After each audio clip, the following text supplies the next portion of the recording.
Hi, I'm Ms Hearn. Let's get started. In this video, we're going to look at an application of a weighted mean. So in a previous video, we talked about the weighted mean and how it's really just a way of finding the mean of a frequency distribution. So when the data is given to you in a frequency distribution or a table, instead of listing out every single data item, they give you the data value and how many times it occurs, or in other words, its frequency. Then this formula is going to tell us to multiply the data column by the frequency column and add the products and divide by n. So let's give it a shot. Here we have an example where we're asked to find the mean salary at a particular company. And we're given the number of employees, their job titles, and what salary they make. Now normally if I gave you 4 salaries and asked you to find the mean salary, you would add them up and divide by 4. But in fact, there are more than 4 salaries being paid out, because you can see in the employees column, we have 1 plus 5 plus 3 plus 1, or 10 employees altogether. So this is really data in a frequency distribution. We just have to decide which column gives us the data values and which column gives us the frequencies. The number of employees column is telling us how many times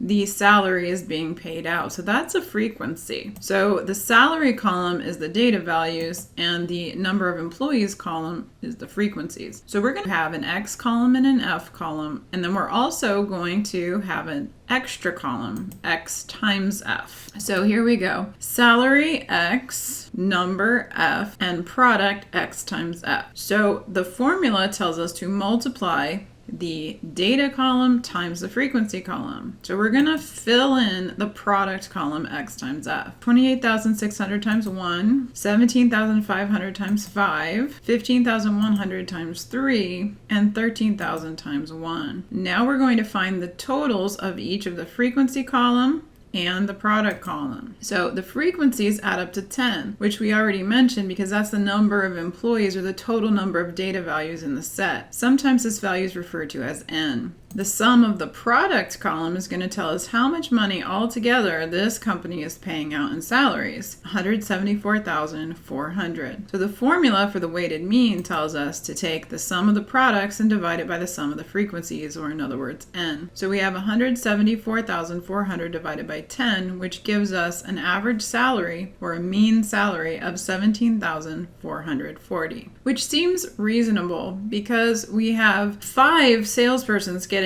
paid 17,500. We have 4 people being paid below that and 1 being paid above. So the mean turns out to be a little less than the salesperson's salary.